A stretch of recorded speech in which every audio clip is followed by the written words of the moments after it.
Welcome into this Thursday morning edition Oxford Exxon Podcast. Chase Parham, Neal, McCready, Clark Ford studio here today.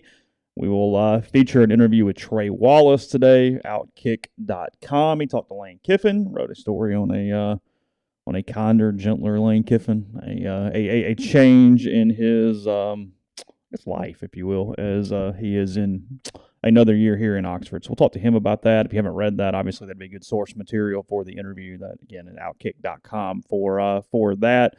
Hit a few other topics today as well, but that is again about 45 minutes, give or take. So a pretty good bit of today's show. And if you're in the stream, you'll get it right here. We'll supply it for you. You'll have it here or wherever you listen in podcast form. A podcast is brought to you every single day by the Oxford Exxon, Highway 6 West in Oxford.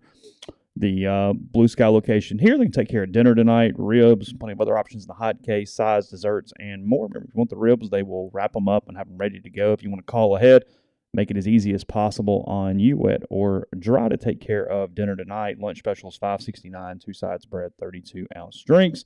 And with the Exxon mobile app, you get 1,000 bonus points just for downloading, opening it up. When you do that, that equals $10 right there at the pump. Again, at the Oxford Exxon and all Blue Sky locations in Mississippi. And coming to you from the Clark Ford studio. We are Clark Ford's in Amory, Mississippi. 662-257-1900 is that number. Call it. Ask for Corey Clark. Tell Corey what Ford product you're looking for. He'll send you a quote within 15 minutes in business hours. It's right to the bottom line. There's no hassle, no haggle. You get your quote. The rest up to you. You can shop that quote around. You can do what I've done, what I recommend that you do, and that's hop into a Clark Ford today. Great service, great product. The people there at Clark Ford want to be your car guy. They want to be your truck guy. They'll prove it to you when you make the call. 662-257-1900. Guest join on the Rafters Music and Food Hotline. Trey Wallace on the Rafters Music and Food Hotline. Rafters Music and Food on the Square in Oxford. Great place to grab a burger, a po' boy, appetizer. They got a full bar. Also a great beer selection as well at Rafters Music and Food on the Square in Oxford and also in New Albany. So our minds and thoughts with Luke Knox passes away yesterday, former Ole Miss football player, brother of Dawson Knox. He was currently at Florida International. Mike McIntyre, former Ole Miss defensive coordinator, put out a tweet this morning expressing his condolences to the Knox family. I do not know anything else beyond that at this point. Again, it's 8:16 a.m. as we're saying this, but that, frankly, doesn't matter. Just a tragic situation and kind of where our heads are this morning. So yeah, I didn't know until about 25 minutes ago when Tyler Siskey texted us. I got nothing. I mean, I don't. Always enjoyed covering Dawson, and so, I've talked to him a few times, like just in since he's been in Buffalo. I know he comes back here a lot, might have a place here. And then Luke was, one of those guys who it always was always obvious that he was working his ass off to get on the field to play. Wasn't as probably quite as talented as his brother, but there was a lot of effort there. And he'd gone with Mike McIntyre to FIU, and it's really ironic. People were just talking about him, the football player, just within the last 24 hours at rebelgrove.com, and then this happened. So, that thread was in regard to just football. Yeah, that was people asking where he was and what was going on, and then this happens. So, he's originally from Brentwood. He and Dawson both from the Nashville area there. McIntyre, his tweet: "Words cannot express the heartfelt sorrow we feel because of the passing of our teammate and our friend Luke Knox. Had the honor of coaching Luke at Ole Miss and at FIU. While I admired his passion for football, his genuine love for his family and teammates is what I always remember, and a special way of making everyone around him feel comfortable and confident. Luke's family is special to me, and they will continually be in my heart and my prayers in this difficult time. On behalf of the entire FIU football family, I extend sincere condolences to Luke's family and all who love him." So again, that's for McIntyre. That is all I have seen this at this point. I saw that the local news crew in Florida had reported that they had talked to students, people around, and that there was a police presence near his apartment yesterday. But that's the only other thing that I have seen at that point. Seeing if there's any other update here. I just got a friend just sent another news release from South Florida Scanning it. He died overnight at the hospital. Actually, here from NBC Miami is reporting that police do not suspect foul play in the incident, but again, no other details were released. Yeah, he played 3 years for Ole Miss, switching between tight end and linebacker, 7 games last season, recording 11 tackles. Something that does not matter right now. Yeah, Sean McDermott, the coach of the Buffalo Bills, has commented on it here in just the last few minutes. I mean, it doesn't say anything. Just we're heartbroken to hear of the sudden passing of Luke Knox, sending all of our thoughts, prayers, and support to Dawson Knox and the Knox family during this difficult time. That's it. So any more that we hear on that, we pass along, whether it be today, tonight, or anytime in the future. But anyway, that's, again, kind of where we are. We'll again, as I say a lot, no real good segue out of that. But Ole Miss, availability yesterday, covers at WillGrove.com. Just kind of almost getting to Trey a little bit here, but what stuck out? Anything yesterday? No, we had I wrote a story on Miles Battle, who, full disclosure, probably one of my favorite players to cover over the last few years. I've always liked Miles. Everybody uses this word, his journey. Did anybody ever use the word journey, by the way, before, like American Idol and those kinds of shows? Oh, you think that started Journey? It's the first time I ever really heard that word used as someone describing their... Because like Kelly Clarkson went on her journey to fame through the competition. Well, no, they would just talk about their journey through the competition. Yeah, right. Anyway, he talked about his career, which came as a wide receiver and then moved to DB, back to receiver, got in the portal, got out of the portal to play wide receiver, got moved to cornerback in an emergency, and had a kind of a voila moment of, I might be able to do this. And I think he's one of the higher rated NFL prospects on the Ole Miss roster by the end of the season. NFL teams love him. 6'4" corner who can play on the outside. I think ball skills have never been an issue in any way. No. I mean, he's had to get more physical. He's gained some weight. He has definitely gotten better, but yeah, no, that is... Ball skills are not the problem there. I was actually trying to Google a little bit to see. Journey came from The Bachelor. That's what Ginger says, and that sounds right. That sounds right. You think you had the wrong reality show, but you were on the right note. I think I was on the right track. I just was in the wrong train. I think she's got it on the right track. Okay, yeah, it works. I think she's exactly right. Okay. Yeah, I was going to look up, Google does that thing where you can check words and how often they appeared over time. So I was going to find that graph of but I'm hosting a show. It's kind of hard to just completely do it right now. But that's a word that, I mean, before The Bachelor and shows like that, when people started talking about it, that was a word that you did not hear except unless you were talking about the band Journey. And all of a sudden people were talking about their... Like, even when the Cubs won the World Series in 2016, this documentary that they were doing that was kind of built around David Ross, who was playing his final season in the major leagues, as he's leaving the field, he's telling all the different Cubs, like, thank you for taking me on this journey. It's like, that's the word that's on the tip. Do you think he was an avid Bachelor watcher, or it just leaked into his psyche over time? He ended up being on a reality show. He was on Dancing with the Stars. Did he win? What did he do? I think they finished second. He finished second. Because athletes typically do well on that show. Yeah. I know we're all shocked. Yeah. But now he got carried by his partner completely because he was – I mean, I don't think anybody ever watched David Ross play and thought elite athlete. I mean, better athlete than I'll ever be, but nobody ever looked at him and thought – I mean, he didn't suck or anything. No, but he wasn't like, Juan Soto or something. Think Juan Soto could win Dancing with the Stars? Yes, I do. I'd be willing to bet quite a bit of money on him, as a matter of fact. Think so? I've stopped watching The Bachelor and The Bachelorette. I've quit. When they ran off my boy Chris Harrison, I said, there's no reason to watch this anymore. He is so synonymous with the show that anything else feels weird and whatever. I mean, not like I've ever really spent a lot of time on it, but I mean, it'll seep in for osmosis occasionally. I watched it. Oh, I remember. I watched it. I enjoyed it. I watched it. I thought it was great. But I mean, we've had episodes with you and Leo.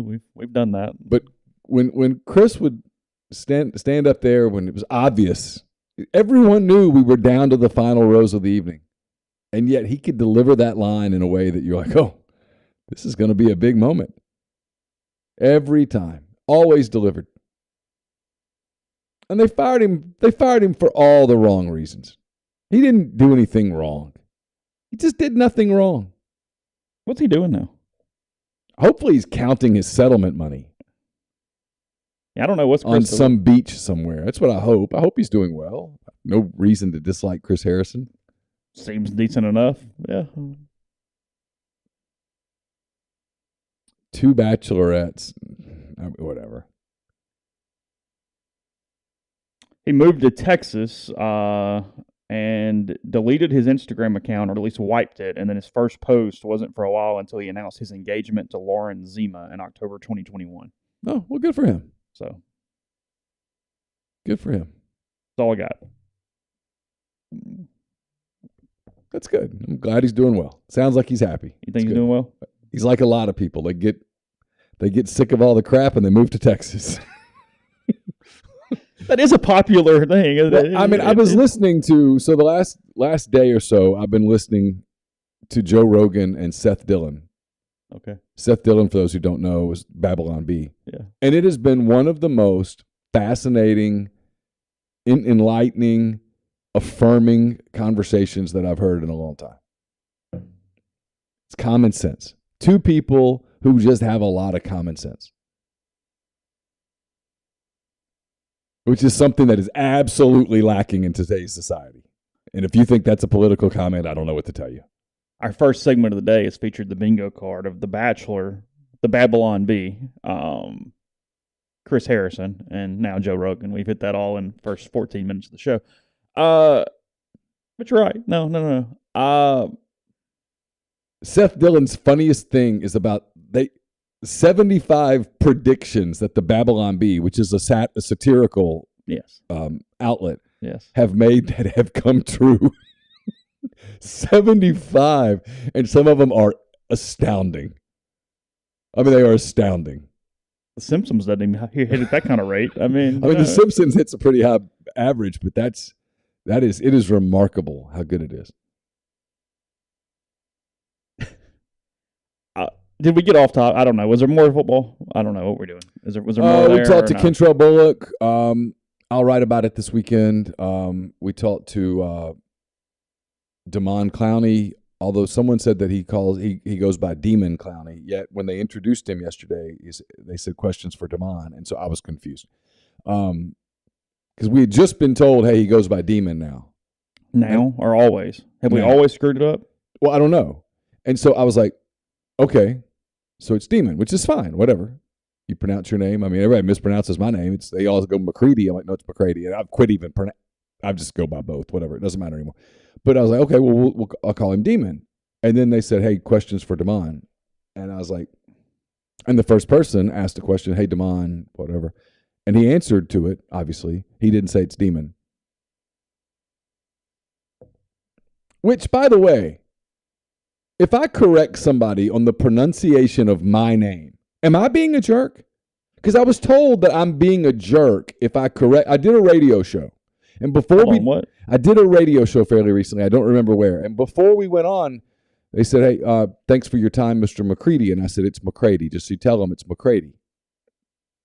Seemed easy enough. First thing, he goes, Neal McCready of rebelgrove.net joins. I'm like, it's McCready and it's rebelgrove.com.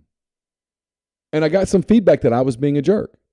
It's my name, and you mispronounced it. Where was the radio show? I don't remember. Was it below the Mason-Dixon line? Yeah, it was Southern. So, this has been a little bit of a pet peeve of mine for a while. Again, I do love that we have football in a few days, and this is what we're going, but it's fine. It's fine. You like the show. I mean, the football season is still 16 days away. I mean, it is still. We have Vanderbilt and Hawaii sooner than that, don't we? We do, but Ole Miss doesn't play a game for 16 days. I mean, there's content at rebelgrove.com. We've talked about it. Yeah. The world is bad about this. The country is bad about this. The South is bad about this. There is a certain expectation that when someone corrects or has something going on with them and they have that indicated to another human, they're the jerk. It's kind of like, and you'll get this, because no, you did nothing wrong. I mean, look, I've spent years, I've talked about this, years going to baseball press conferences in Hoover where Mike Bianco gets called Mike Bianco every single time by the same moderator for 22 seasons. He will not say Bianco. It is Bianco every time. Just literally in real time. Yeah. I don't know if I'm supposed to share this or not. It's Damon. But he had said, Clowney had said that he liked Demon because it makes him sound mean. Then he asked what his mom calls him, and he says, Damon. Oh, okay. There you go. So we've had that. Yeah. Austin Bousfield went years letting us call him Bosfield because he just didn't want to be rude. So literally, we called him the wrong name for like 2 seasons before he was like, hey, just by the way, it's like, I feel like an idiot, but it's not my fault. I didn't know. Someone could have told me that. So my point being, it's in a similar vein to, I know people still call him Bianco. And you'll get this out running a little bit. I understand you try to avoid people, but nonetheless, if you're walking or running or something and somebody tries to stop you and you're like, hey, I'm kind of in the middle, you're the jerk. Yeah. But you don't change your day because they need something. Yeah. It defies all logic. To a point that I don't understand. It's like, no, hold on. I'm going about my business. Like, I'm not even, because I want to go, hey, look, I'm not trying to be rude, but I've got to keep a pace here. I'm on a clock. Like, I really have got to move. Can I call you later or something? Well, I just got a minute. It's like, I don't have a minute. I'm doing this right now for a reason. This happened to me at my gym, my old gym once. I was marathon training. Yeah. And I know everyone goes, don't do long distances on a treadmill. But I did better doing long distances on a treadmill. Well, if you've ever run, and you can relate to what I'm about to say. If you've ever run more than you help me here with the number, 5-6 miles, you start getting into the 8, 9, 10 miles, you are off in a different mental space. And maybe even 5 and 6. I mean, really anything over a 5K or 4, and you at least get there to some extent. Yeah, sure. So I was basically over a half hour, 35, 45 minutes. I was nearing the end of the second hour when this happened. Oh well, hell, you're sauced at that point. I'm 12, 13 miles into a run, and if you stopped time and said, "What music is on your?" I have no idea. It's just music. I have no idea what I'm listening to at this point. I'm not even. My mind's gone. I'm thinking about other things, or I'm not thinking at all. And suddenly, this older gentleman appears right in front of me. I mean, I damn near tore ACLs. I mean, it just scared me for a minute. And I had to kind of stop for a minute. I'm dripping wet at this point. I'm not sane. I had to take headphones off. My headphones were wired at the time, so it's just a disaster. And he goes, "Hey, what's going on with that kid at?"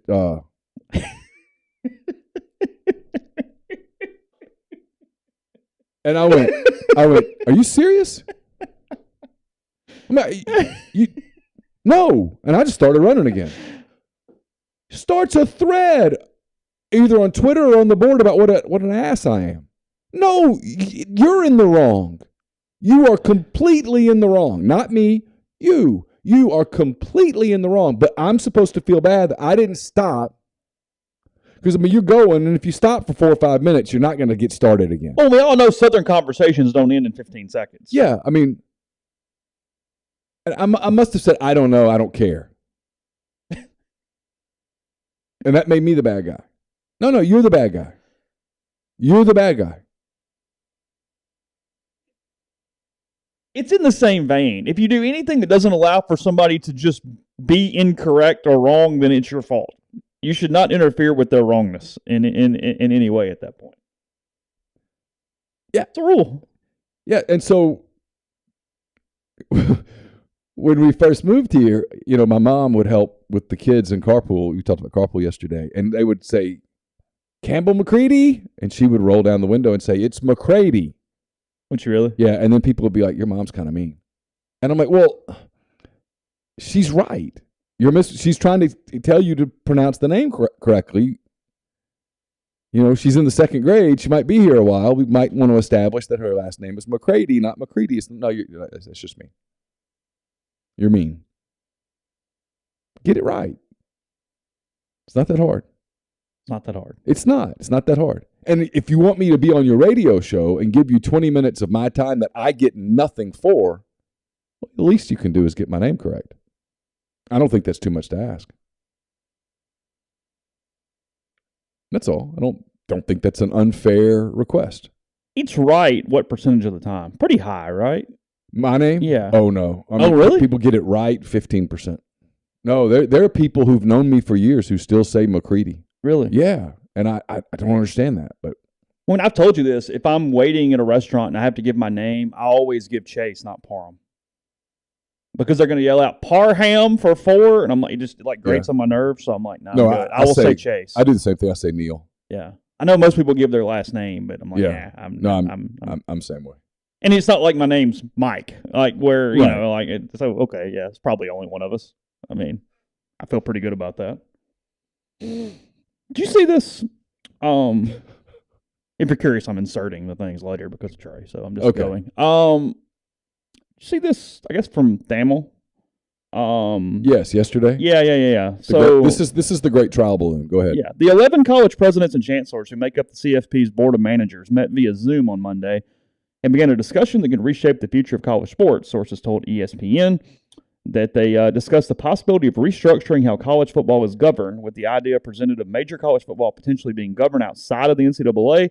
The most logical place for the sport to be run would be under the auspices of the CFP, which was discussed on the call.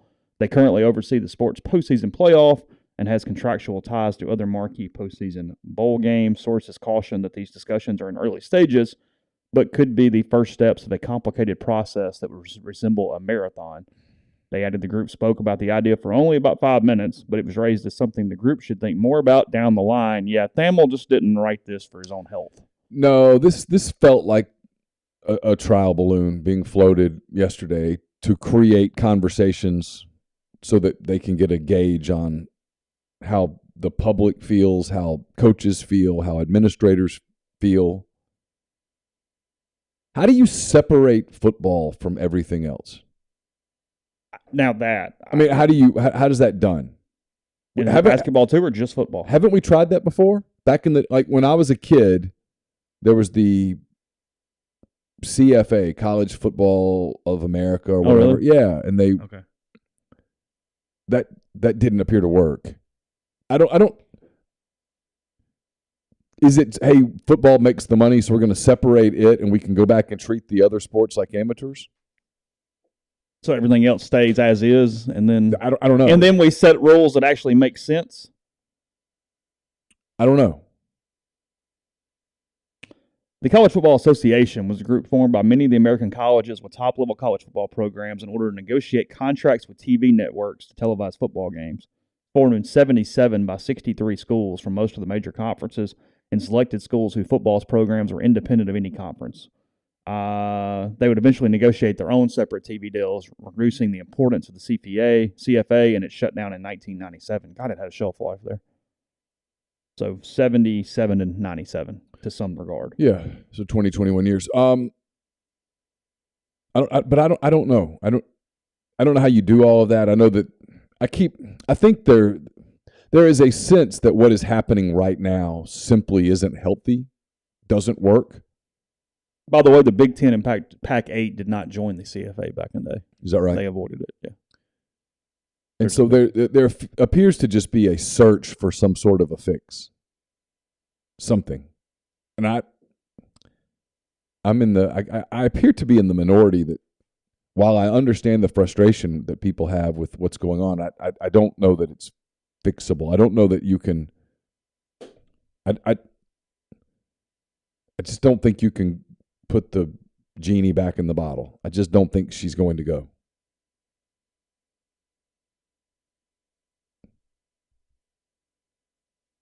So what does it look like then? I don't know.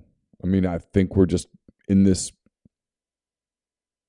kind of expansion mode right now, where people are settling a previously unsettled territory. And we'll see over time. Because it makes no sense for every sport, basically not named football, but especially not named football and potentially basketball, to be tied into this whatsoever. It's completely different. Oh, let's see. Brett McMurphy has something. Yeah, I've got it up. You got it up? Okay. Yeah. Does it have terms? Big Ten lands 7-year media rights deal agreement with Fox, CBS, NBC, and Peacock, and FS1, worth $7 to $8 billion. Network sources told Action News.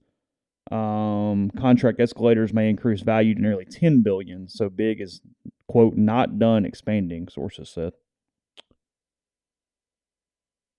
Big Ten title games will be moving, so it's kind of like the NFL deal. The title game will go from Fox to CBS, back to Fox to NBC, back to Fox to CBS, and back to Fox over the next, 2022 to 2029, so 8 years. Yeah. Big number.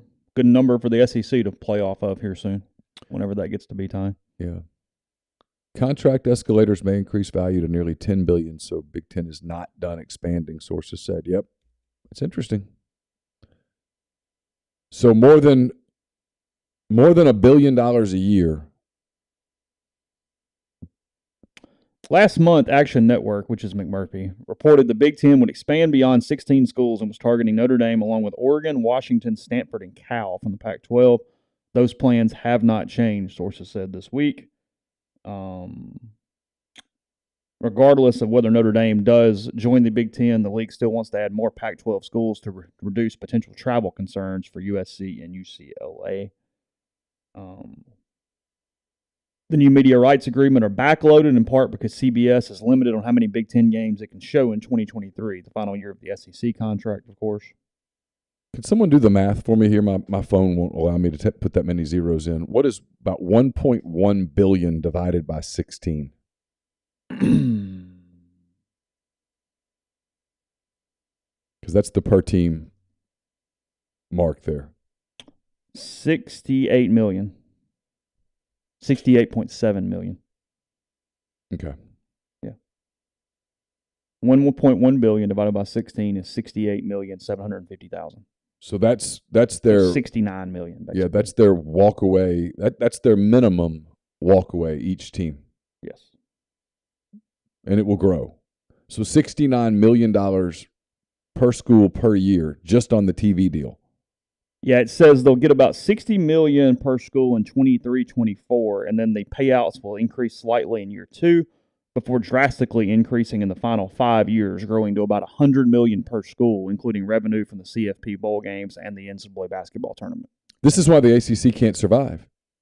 This is it right here. The ACC can't survive unless they can come up with some sort of a deal that is similar to this, because as you mentioned, the SEC is going to announce its deal in the next 12 months. And now it will play off of this. So the number will be at least this. Yeah, in the ballpark, either way. Yeah. Sure. It will be at least this or more. They're not going to take less. So call it, just for kicks and giggles, let's say everybody in the Big Ten and the SEC is getting $70 million a year. Okay? Yeah, sure. If you're only getting $22 million a year or $24 million a year, and everybody else that you're competing against is getting $70 million a year with the promise in the very near future of that becoming $100 million a year, how do you sit still?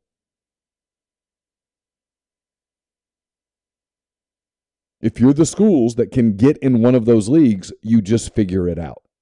Yeah, whatever that looks like. You just say, whatever we have to do, let's do it. Texas and Oklahoma go, kind of a couple more years of purgatory, but we've got the payday coming. So there's security in that. Frustration, sure, but security. They're joining the SEC in 2025, and they'll get the big payday. If you're Clemson, if you're North Carolina, if you're Virginia Tech, I don't know how today you look at this number and go, oh, yeah, it's cool. Good for them. We'll compete. You won't be able to compete. So I'm not going through all this because it doesn't really matter, but CBS is putting all of their Big Ten games also on Paramount Plus. Then NBC obviously will have their simul streamed on Peacock, and NBC will have Big Ten games on primetime on Labor Day and Black Friday. 2 spots that they are putting Big Ten primetime games on those 2 days on a national NBC platform. Smart. And then and Peacock's really good. Like a lot of people use Peacock. Yeah. They've expanded quickly and well. It's been good. Yeah. So anyway, that's that. We'll dig into it a little more. Probably something we at least discuss tonight at some point in greater detail. But there's the Cliff Notes version. Big Ten making a crap ton of money, and that's great news for the SEC. So let's go down to Trey Wallace, Outkick.com. Again, he talked to Lane Kiffin, wrote about Lane Kiffin, and now Neal will talk to him about that. So that's coming up now on the Raptors Music and Food Hotline. My friend Trey Wallace of Outkick.com, kind enough to spend some time with us. First of all, Trey, they'll take this the wrong way, but when we were working together in Mobile, I think if someone would have said, you know what, one day he's going to be like a really kind of rising media star, I'd have been like, Trey, really? Okay. I mean, maybe, but I didn't see that. I wouldn't have even envisioned you shooting for that. And here you are, and congratulations.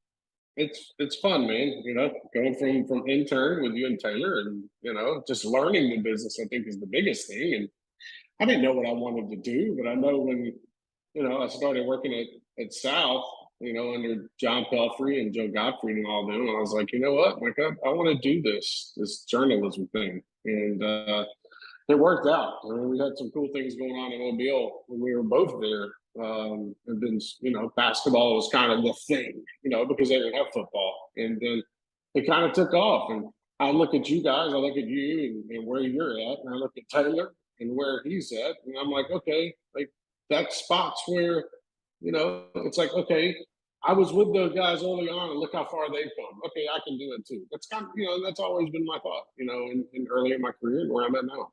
Yeah, I learned a hell of a lot of radio, and I guess this is radio now. I learned a hell of a lot of radio from Taylor. You know, and he was young when we were doing it. I mean, he was just getting started, and yet you knew he was going places in media and in radio, just with his work ethic, number one, and his talent and skill set and the voice and all of that stuff. And he was one of those people, and you don't run into a lot of these people in the business, but that guy, and even back then, he could go from college basketball to, he reminds me of Jeffrey Wright. I don't know if you know Jeffrey. Yeah.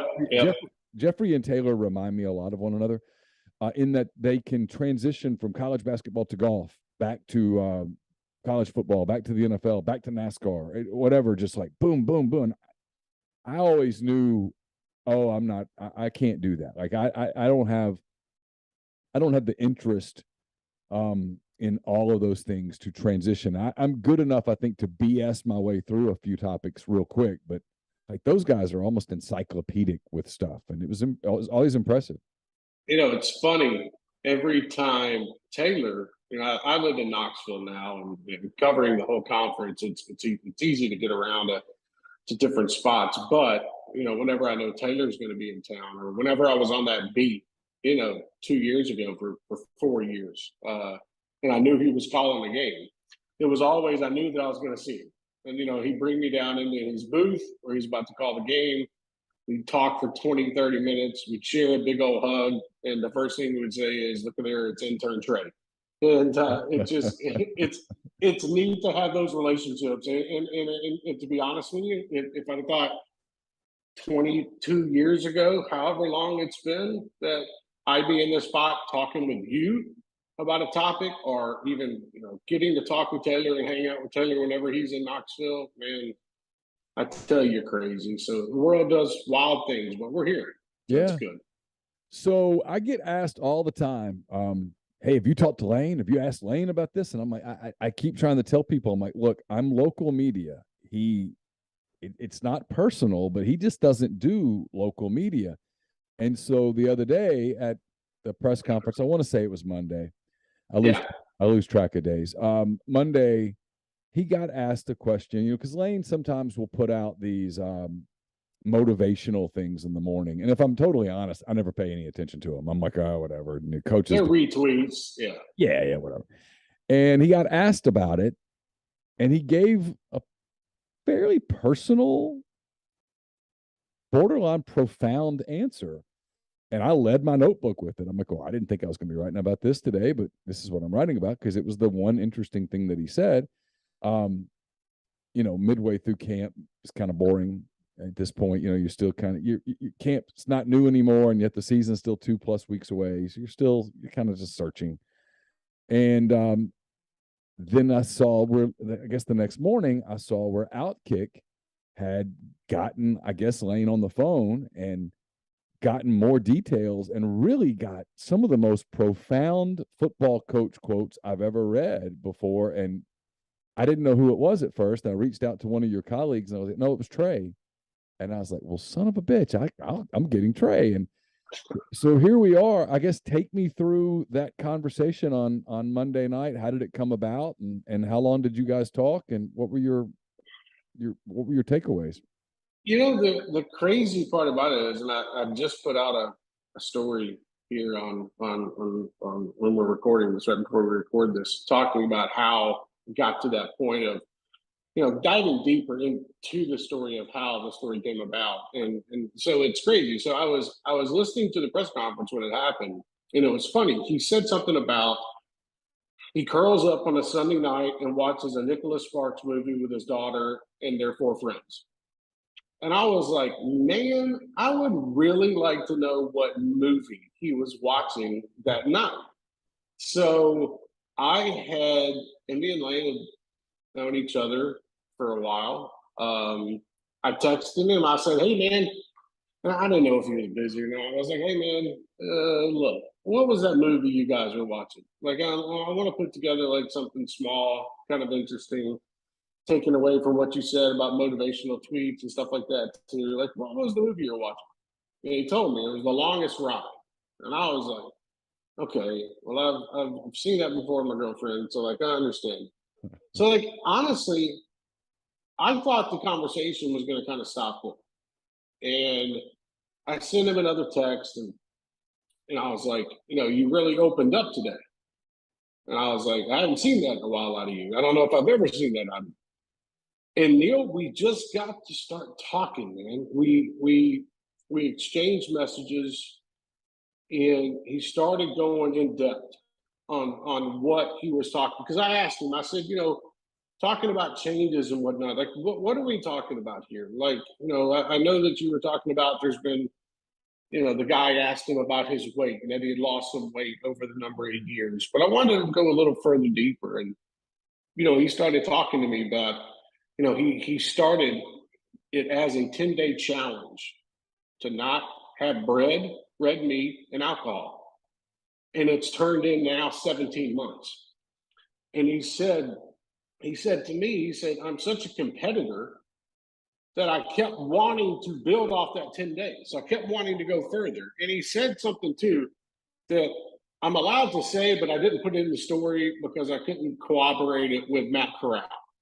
Couldn't get in touch with Matt Corral. But Lane told me that even Matt Corral had himself a dry season, per se, during his last year with Kiffin. And I didn't put it in there just because, I couldn't get in touch with Matt. I couldn't let him say yes or no, that's what happened. But Kiffin told me that. So that, I'm comfortable sharing that with you. And I'm 99% sure that's accurate, by the way. I can't sit here and tell you that Matt Corral never had a beer last football season, but I've heard from some people that were around it that Matt, in conjunction with Lane, gave it up during last season. Yeah, it was kind of shocking to me. First of all, just imagine this: it's 11:15 at night, okay, and I'm sitting here and I'm closing down shop on one story, and I'm kind of putting together a story on Lane for the next day, and his thoughts and comments. But man, we didn't get into like the weeds until like midnight, and we were going back and forth, and he was saying, look, I'm able to stay up, this late and get going early in the morning because of how I've treated my body now.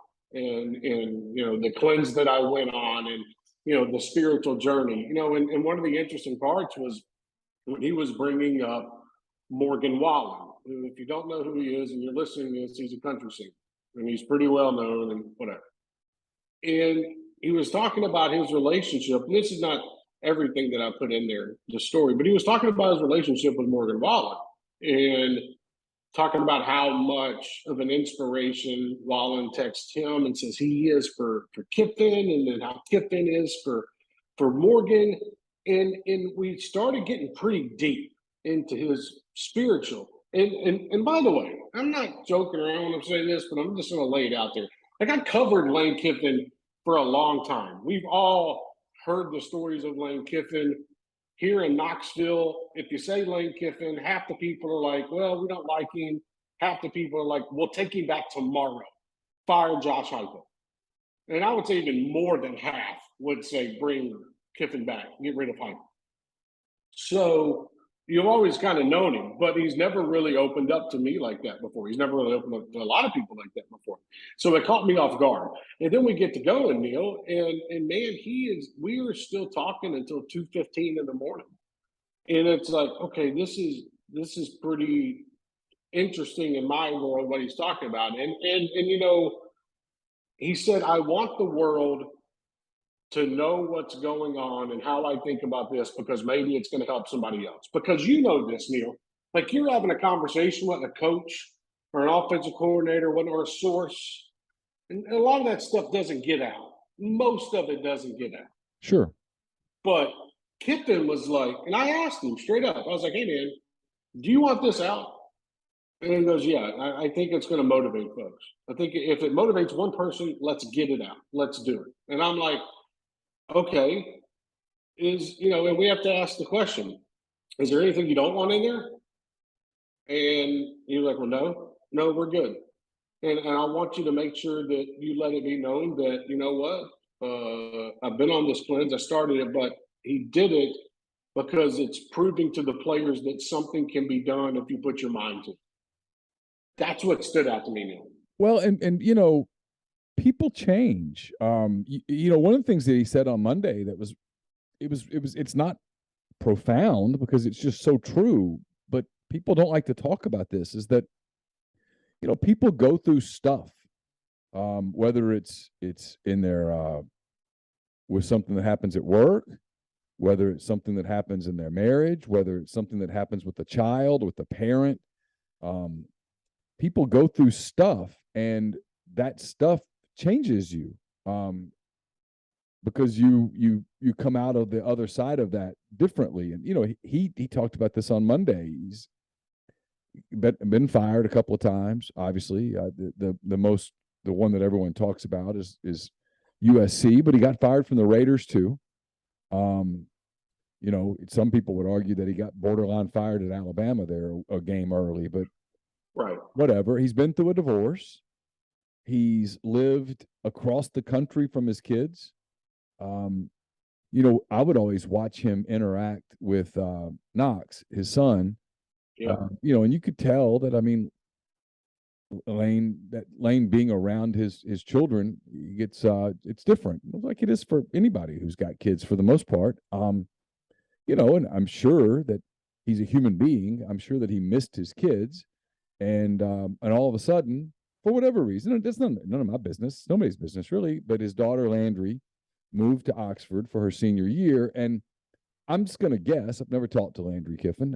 I don't know if I ever will, but you know, I'm going to guess that she doesn't view him as the football coach with the crazy Twitter. I'm going to guess she views him as dad. And so, yep.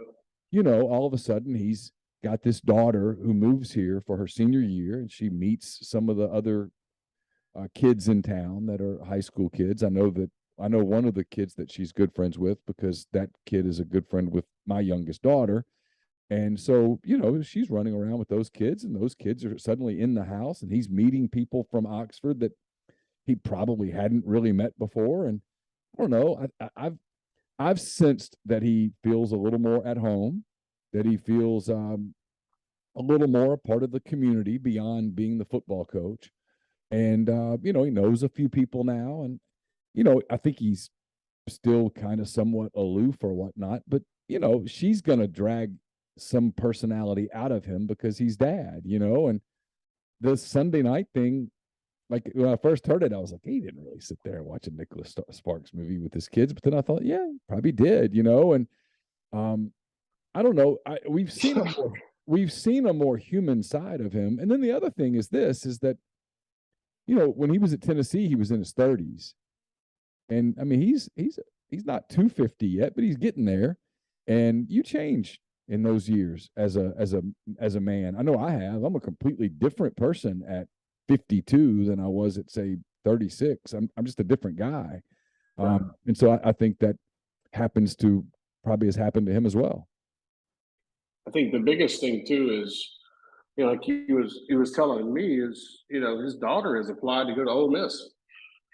So what's that? Read into that if you may. Read into that if you may. And he also told me that his youngest, Knox, would love to move to Oxford. He's coming to town, he's going to come see his dad and hang out and whatnot. But he wants to move to Oxford. He loves Oxford, which Lane said is crazy because the kid lives at the beach, but he wants to move to Oxford, Mississippi. and a lot of that, you know what? It's because he wants to be around his dad, and I get that he wants to be around his mom too. And divorce is difficult. And Lane Kiffin said it to me. He said, "I'm a single parent." Never heard Lane Kiffin say that. And just him saying, "Man, I'm doing this as a single parent. I'm raising a kid that's moved here. I have a group chat with my daughter and her 4 friends, and they call me Sparky, and we talk about movies that we're going to watch, and they make fun of him with TikToks, and he enjoys it, and he's on Instagram, and he's taking his kids fishing and to the College World Series, and man, he's grown up, and that to me is the biggest thing out of all of it. And he's doing this, and there's a lot of folks around the country that know about being a single parent. I don't know about being a single parent, having to raise a kid and whatnot. But then you look at it, he's trying to be a better father, or a father that's around more, while dealing within the Southeastern Conference football program. One at Ole Miss that has expectations. Yeah, and it's new to him, Neal. It is. It's new to him, which is interesting to me. I found it interesting when he talked about. I can't remember the exact quotes. I'm almost a little reluctant to go there, but he said something about he's almost kind of surprised that God gave him a second chance, and I don't know. Yeah, he can't believe God. He can't believe God gave him a second chance. I kind of read into that a little bit, and I'm not saying that he was a negligent father before at all. No, come on. But he wasn't around every day. And if you're not around every day, it's hard. It's hard to build the bond. It's hard to keep it if you're not the one that's making decisions about, discipline or curfew or whatever. He was living in a condo in Tuscaloosa for 2.5 years. Yeah, and then he was in Boca, and right. And so I viewed it as almost him saying, kind of have for lack of a better word here, Trey, a second chance at kind of being a dad. Even, this is I get a chance to make some things right, if you will. And it's one of the things I was going to get to is I've had people ask me. And I get it. This is fair. It's a fair question from people. They don't do you think this is him trying to rehabilitate his image so that he makes himself more attractive for another job? And I'm like, well, I don't have any idea what is in the back of someone's mind as it pertains to someone's career. Right. I mean, I don't know whether are you wanting to stay at Outkick for the rest of your career, or are you thinking about, hey, this is preparing me? And I people do ask me that, what's next for you? And I'm like, I don't know. I mean, maybe something, maybe not. I don't know. But with him, I've come back a couple of times and said, is it possible? Just asking, is it possible that maybe this is a guy who has kind of grown comfortable in his own skin, found some things that works for him. He's making a ton of money. He's had success. He's beloved here.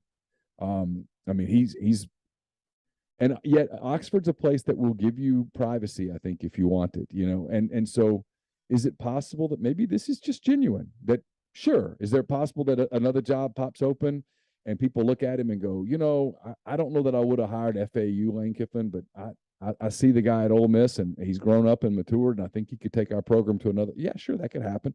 It's possible that the NFL comes reaching out one day and that he wants to scratch that itch. But it's also possible, at least in my opinion, correct me if you think I'm wrong, it's also possible that maybe he's decided that this might be a place that he stays a long time. And I think you would agree with this, and I'll be very honest. There was one time during the conversation with Lane, I was like, wonder if this is just to get a good name out there. I wonder if this is, going to be a story that would make him look good in the media and to athletic directors around the country. Like, that crossed my mind. As any journalist, you would think that. Yeah. That immediately went away when I asked him the next question about his spiritual beliefs and his, how he's approached life, how he's approached his daily routine. This guy, we weren't, I called him, I reached out for one thing from him. It was about a damn movie. Yeah. And then he felt comfortable enough with me to just start opening up. And I don't know if it was me or I don't know if it was somebody else that would have reached out and he'd have done the same thing. But I felt like Lane Kiffin had more to say from that press conference earlier in the day. And he said in talking with me that he felt like God put him in that situation. For somebody to ask him that question and then somebody else to follow up on it and want to do something maybe a little deeper. And I 100% believed him. And I think this is a case for Lane Kiffin, Neal, where he has grown up. He's become I'm not going to say better father because I don't know what kind of father he was before. Right. But he's become, in the public eye, a more involved father. I think that's fair. In the public eye, he's become that. But I think overall, man, he's just enjoying life right now. And I think that's something that he had a hard time doing. The perfect example was to me, too, was when he said that, man, I've got friends that keep me motivated by sending me pictures of what I looked like 2.5 years ago compared to what I look like now. And I said, well, okay. He goes, and I was like, I want to use those. And he goes, well, use them. That's fine. I looked huge back then, but it is what it is. Look how far I've come. And it's just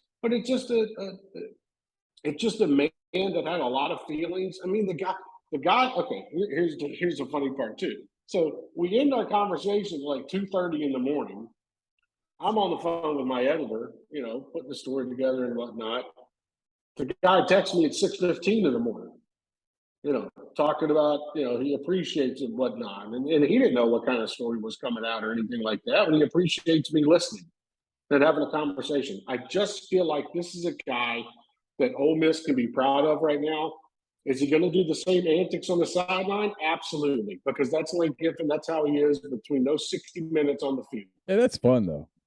And it is fun. It's fun to watch. And people can say, well, I don't like it. He's too antagonistic. Whatever. You love it. Yeah, you just don't like saying it. Yeah, football's supposed to be fun. And the play sheet and all that the stuff. Golf ball and all that fun. He's having a good time. The golf ball thing was a hell of a good catch that day. I mean, we joke about the golf ball thing, but that golf ball could have done some damage to somebody. I mean, that was him taking a potentially like nasty scene and turning it into something kind of funny. I mean, and that's the biggest thing. And that's what I've taken away from that. Like Lane being a smartass and being funny about the golf ball situation was also to take as much heat as possible off Tennessee fans. Because of how the whole situation unfolded. And him talking about, him showing off the golf ball and him carrying it with him and whatnot. Yeah. It's a memento from the game, but it's also he has a soft spot in his heart for what happened in Knoxville and for the people in Knoxville because he understands. And a lot of people, put yourself in his shoes. If I was 32 years old, Neal, and I was offered my dream job and I was only at one place for 9 months, you bet your ass I'm leaving and I'm going to take my dream job. Tennessee fans finally understand that. Yeah, he's admitted that publicly. He said, he wishes if he had a do-over, he would have just stayed at Tennessee because he had something kind of going there and it was a comfortable place for him. But people, it's so easy to forget context. At the time, USC was just coming out of a dominant era. And Lane probably didn't do enough research on what was to come with the NCAA thing. But, at the time, and it still is a really sexy program. I mean, it's USC. It's California. It's the Trojans. It's Traveler. It's the whole deal. But at the time, it was super sexy. I mean, it was a sexy supermodel in the prime of her career. And he had an opportunity to get that job. And I'm sure that what went through his mind was, you never guaranteed this opportunity is going to come around another time. And so he took it, and it didn't work out. And it has led to a narrative that is not exactly accurate, that he's this guy who jumps around job to job. It's not really true. I mean, at that point, he goes to USC. It doesn't work out. He gets fired. He ends up joining Saban's staff. He was there for a while. He didn't leave until he got a head coaching job, and he stayed at FAU for 3 years until he got a head coaching job. And this is about to be his third year at Ole Miss, and he's got a long-term deal and all that stuff. It's just, but man, for whatever reason, and maybe he plays into it with some of the Twitter stuff, but people create narratives about him that just aren't true. Like I get all the time, like, is he just wild? Is he crazy? I'm like, well, look, I don't know him, but no. He's not going to hit up. No, he's not going to hit up the bar like some secret bar in Oxford or 20 miles outside every night. He's not like this is. We won't get into stuff we've heard in the past, but this is not that Lane Kiffin anymore, man. He is a family guy, and he's turning into that family guy. And you know what?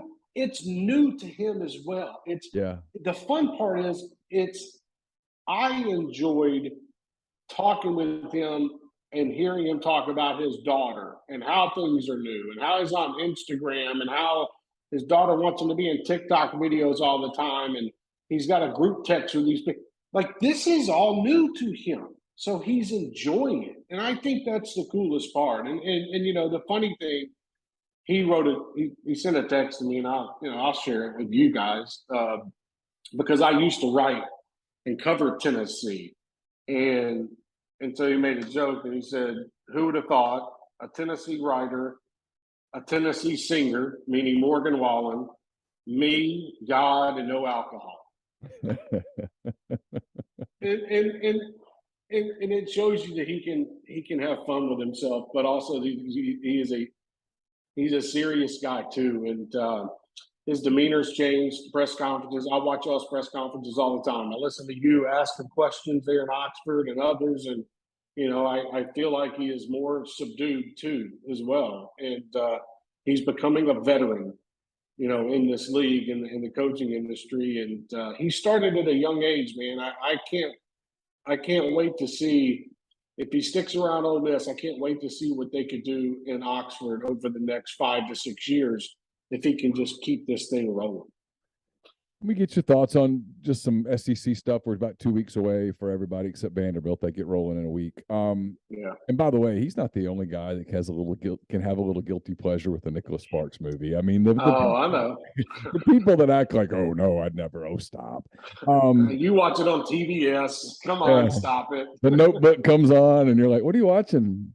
My wife's like, The Notebook for the 8 gazillionth time, and next thing you know, we're approaching the end of it. We're like, what's going to happen?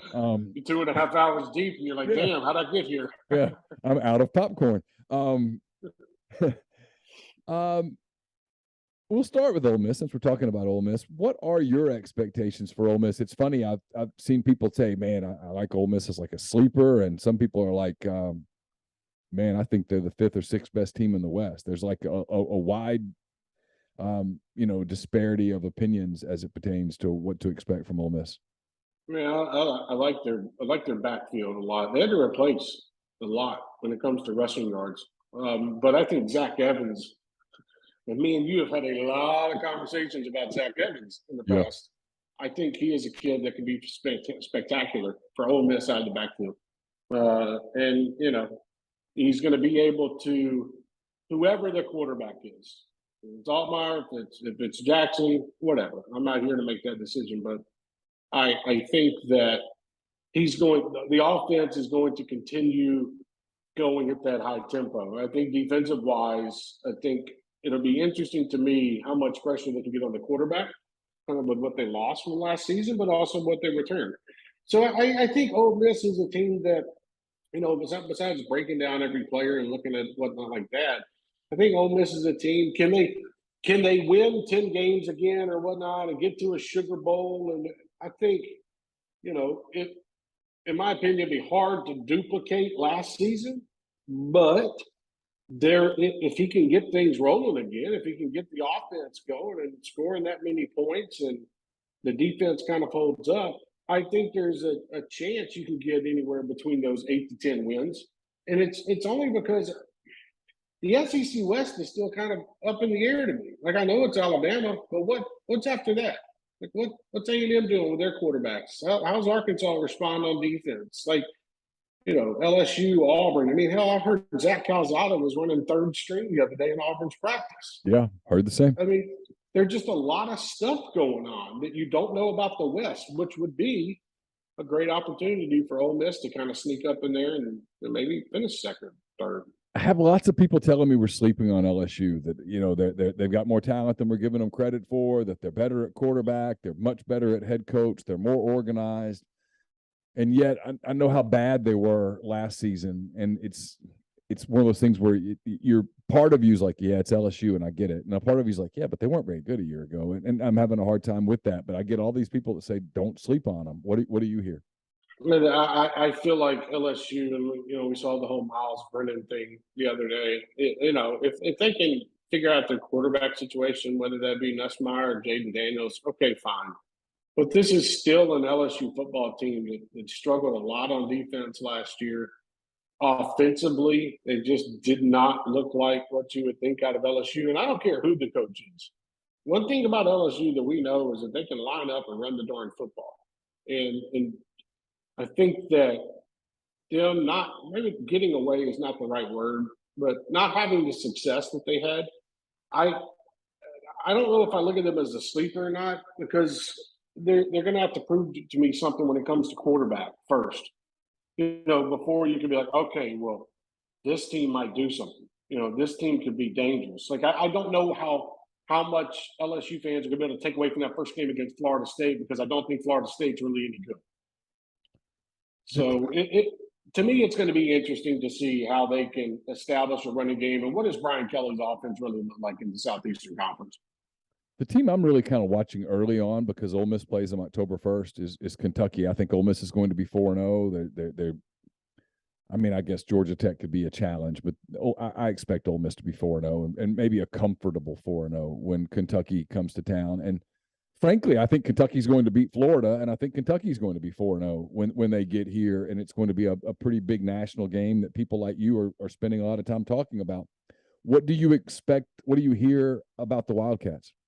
That they think they've got something on offense, that they think that they have, you had to replace Wan'Dale Robinson, which is tough to do, okay?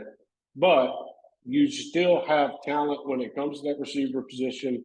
You've got Will Levis back there, who's become a different quarterback over the last 2 years. One of the things that comes to mind when talking about Will Levis is this conversation he had with Tebow, where he's like, don't change who you are. Like, maybe slide maybe a little more often. Don't hurt yourself, but still be that type of quarterback that's going to run people over. It's all about keeping them healthy this year, Neal. I mean, Will Levis can be a guy that can throw for 200 yards per game and rush for $110. That could be him. I think the Chris Rodriguez situation is big for Kentucky.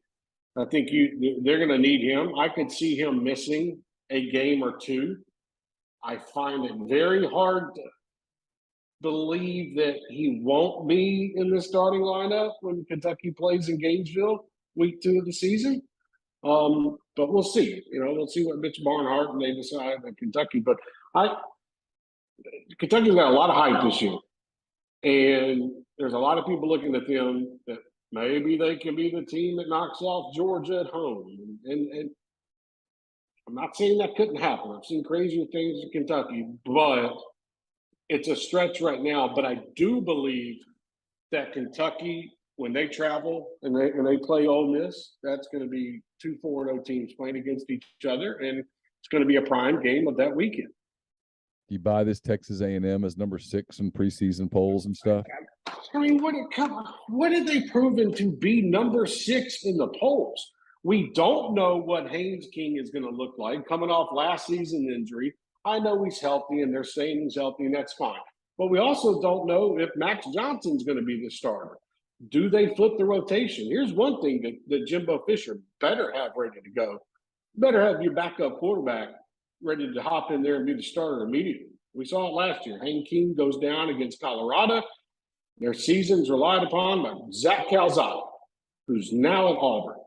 My biggest thing is, Texas A&M fans, I don't blame them. They want to believe the hype. But then we've seen these Texas A&M team under Jimbo Fisher knock off Alabama, then come back and get beat by Mike Leach the next week. Yeah. Or 2 weeks later. Yeah. I don't trust the Aggies. I think they're going to have to earn our trust. And I'm sorry, beating Miami in week 3 and College Station, you're not earning my trust by beating Miami in week 3. No, and I mean that's the thing is, and that's the thing about the West. To prove your point is that I think we all go, yeah, Alabama's the best team in the West. Alabama is probably the best team in the country. It might be one of the best teams in a long time.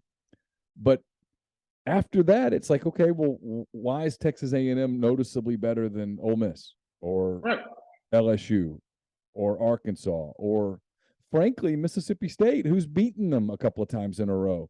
So, I mean, what is that about? Like, they lost to Auburn last year. Auburn was not good. Auburn wasn't good last year, and Auburn beat Texas A&M. I don't know why it's two things. It's they beat Alabama in College Station, and they did, and fair and square, tip your hat. It was a hell of a performance. Yep. And then they had this big time recruiting class, and there's been a lot of talk about their NIL and where they're going and all that stuff. Yet it feels like we're all maybe turning the heat on too strong. I'll give you a reference. So I watched that Manti Te'o documentary, and they were talking about Manti Te'o, and they were talking about why he was in New York for the Heisman ceremony. And they were talking about it's the story around him. That's why the writers voted him to be in New York. To me, some of the reason why there is so much hype and this untold belief yet in Texas A&M is because Jimbo Fisher. It's because of the name Jimbo Fisher. You think he's going to do something because he's Jimbo Fisher. But really, he's been pretty average. Just like Manti Te'o was that great linebacker that year, but there were other linebackers in the country that could have gone to New York if they wanted to do it like that. Sure. So what I'm getting at is that I think putting them 6th in the country is like, okay, well, you beat Alabama last year, but where did these voters forget about the Auburn loss and the loss to Mike Leach and Will Rogers at Mississippi State and some of the other, they lost 4 games last year. Lost to LSU at the end with LSU. Right. LSU was just like a shell at that point. The coach knew he was fired. The players were wanting to leave. You lost to a broken down LSU team that had players that had 1 foot out the door. So I'm just saying, I don't like the whole Texas A&M is a top 10 team right now. Well, maybe in the month of October, 2nd week of October, we can maybe talk about that. But why are we doing that right now? Make them earn it. Yeah, I'm with you. I fall prey to it sometimes. I'm like, oh, I'd put A&M where. Then I think about them, but why? What is it about them that I'm doing? And they're talented, but they're not the only talented team in the league. There's other other talent. There's other teams that have had big time recruiting classes. Tennessee's had a big time recruiting class. I mean, and I would take Mississippi State and Arkansas's quarterback situation over what's going on in College Station. Yeah, I said this on right now. I said this on an Oxford Exxon podcast. I think Tuesday or Wednesday. I lose track. We do this thing with quarterbacks where we go, well, he's not going to be an NFL quarterback, so he sucks. No, Will Rogers is not going to be an NFL quarterback. KJ Jefferson is not going to be an NFL quarterback.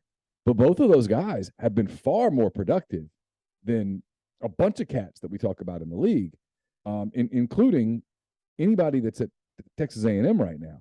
I mean, and people, well, Rodgers, it's a system quarterback, or Jefferson, it's because he had Treylon Burks. That, to me, when people do that, is like saying, well, the only reason a coach won is because he had this player and this player and this player. Well, did he recruit those players? Yeah. Okay, well, then that's what he recruited them for. I mean, that's right. The whole point. It's Saban only wins because he has great players. Well, Saban only wins because he recruits great players. I mean, there's a difference. And he develops great players and gets players to play in a system. There's more to it than that. So I'm with you. I just look, and if Jimbo does it and they go win 11 games, 12 games, hats off, man. Way to go. I like Jimbo. They proved it. Right. They proved it.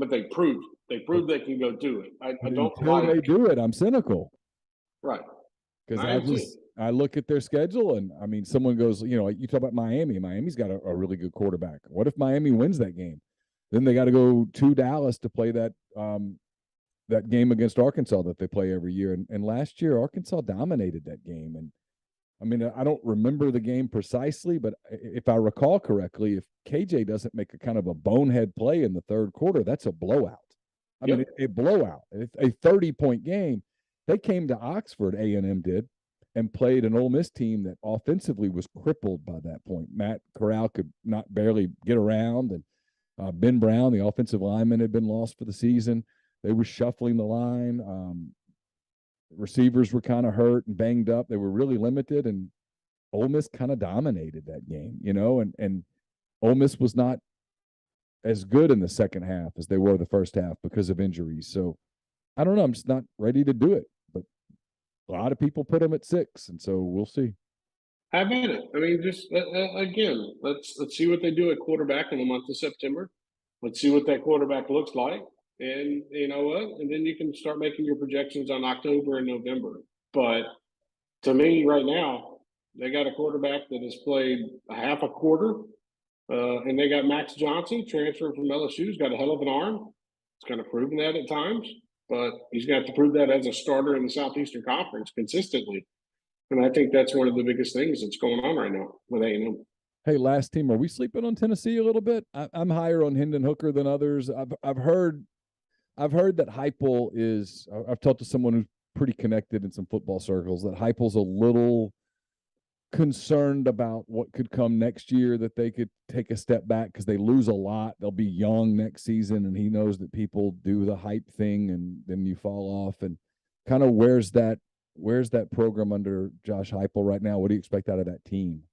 I think overall they have more depth defensively, which is key, because I think a lot of people understand what you're going to get offensively out of them. When Hendon Hooker is quarterback, Cedric Tillman returned as a wide receiver who came onto the scene. He had a rough first 2 years at Tennessee. Now he's become a known name in the Southeastern Conference, maybe not national, but a known name. And you look at what they've added. If they can get Brew McCoy eligible from USC, which that's a fight right now. They're trying to. We'll see if they can get him done by the first game. They have talent. They got talent at running back, offensive line returns 4 out of 5. I mean, you've got a group that's going to be able to put up some points. That's the biggest thing. They're going to have to play each game like they played Kentucky last year, where they're scoring 42, 45 points a game and hoping that the defense holds up. They're better in the secondary, in my opinion. Linebacker, they're more stable. Linebacker, a lot of people forget this. Linebacker last year, they were rolling with a walk-on and a guy that entered fall camp third string. They had Jeremy Banks. But it was Jeremy Banks and then either Aaron Beasley or Solon Page. And Jeremy Banks is still learning how to be a linebacker. So no wonder they got gassed all over the field, in the middle of the field, and Alabama took advantage and other teams as well. What I'm saying is Ronnie Gardner knows what he's doing along the defensive line. He's building up depth. I think everybody knows who Ronnie Gardner is and what he can do. This is a team, though, to me, that I said it last year and I'll say it again this year. Pittsburgh is their biggest game of the season for two reasons. You don't want to go up there and you don't want to take a loss and then have to come home and play Akron. Nobody's going to show up to watch Joe Moorhead's Akron Zips. And then you've got Florida come to town, who you've beaten one time in 19 years. And it just, I don't think Florida's going to be that good. But Tennessee, I don't think they can afford to have that dip during the second game of the season because there's such high expectations of this offense. So I think Tennessee can be in a fight for second place in the SEC East. I do think they can upset somebody this year.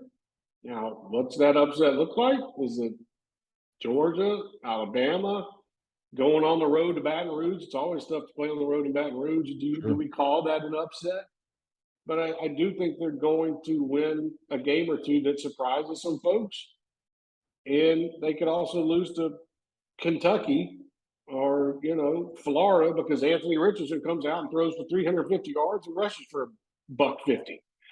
So, it all depends on what the defense can do to keep up with the offense.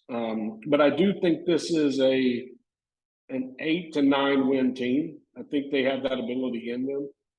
Getting the 10 wins means you got to beat the Bulldogs. You got to beat Alabama. That's going to be kind of tough. Yeah, it sounds like a tall order, but I think they're an 8-9 win team, which puts them in the top 25 at the end of the year. And like we were talking about top 25 earlier in the week, I was like, if I had a vote, and I don't, but if I did, I think Tennessee would be on my ballot. I put them 24, 25. Yeah, I think that's where I'd have them. So, hey, look, it's always going to be fun. Like I told you at the beginning, real proud of you. I'm glad to see you tearing it up. Keep doing your stuff, and we'll hope to visit with you soon. I look forward to it. Thanks for having me, buddy. I really appreciate you. Talk to you soon, Trey. All right, man.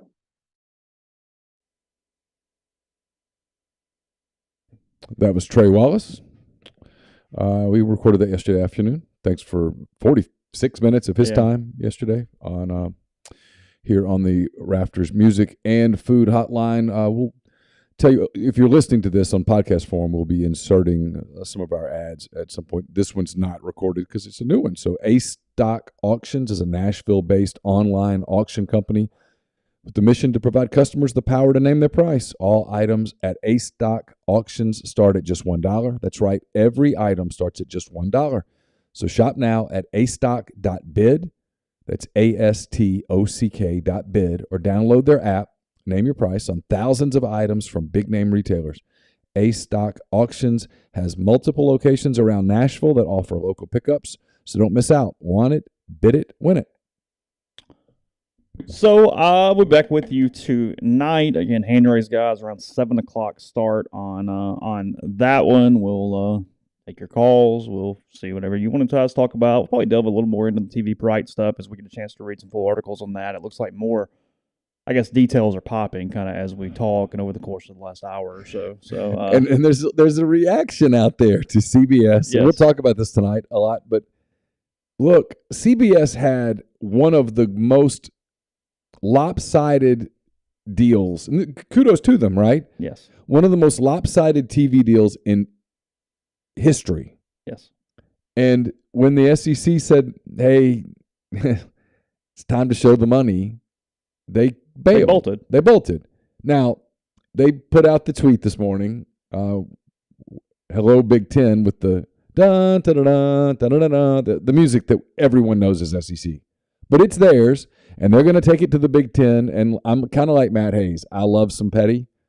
And the next two, not Tom Petty, I like him too, but pettiness. Sure. The next 2 years, the SEC and the CBS now are officially divorced. Yes. And yet they've got to live in the same house. Yes. And it's going to get interesting.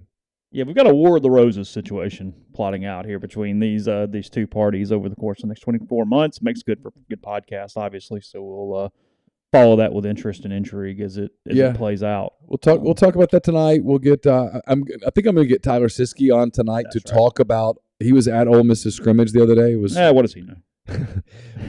We did a little of it on McCready and Siskey, but I just don't want that show to become an Ole Miss show because that kills the point of it, and it also makes a lot of things that we do in the network repetitive. So we touched on it briefly, but we didn't get into any of the kind of the minutia stuff that I think people would find interesting. So we'll talk to him tonight as well about that. Speaking of, he and I will have another edition of McCready and Siskey powered by Rain Total Body Fuel this afternoon. So join us on the live stream, and then we'll have a live stream tonight as well for Henry's guys. I'll leave you with this. Steve Sarkisian saying yesterday that they're rid of the warts. It's all good in Aggie Land Hill, Longhorn land, as he says the kids knew everybody in that locker room last year was all in, and I think they could feel it, and they wanted to weed out some of the warts, some of the bad apples. I think they got a sense of reality about some of the things we were talking about and trying to instill last offseason. I didn't know how much they gave credence to it, and those same things reared their ugly head in season. They came back in January, and basically it's all good. So we'll have that later. So when they go 6-6 and lose to Kansas State and West Virginia, then we'll see what the problem is next season from those in Texas. Isn't it funny? You just can't help but cheer against them. No, like, it's when they join the league and the Texas A&M game happens. I think it's going to be like I am with Alabama and Auburn. I never am for the same team very often. I'm finding myself, and this says more about A&M, thinking I will be for Texas in that game, but that is a strong statement just because. So, I got to give you credit. Your A&M disdain. They drive me insane. Your A&M disdain continues to grow and grow and grow. It's very healthy. Yeah. So we'll be back with you tonight. Hand raise, guys, 7 o'clock on that. Thanks to Trey for his time. We'll talk to you in here in a few hours.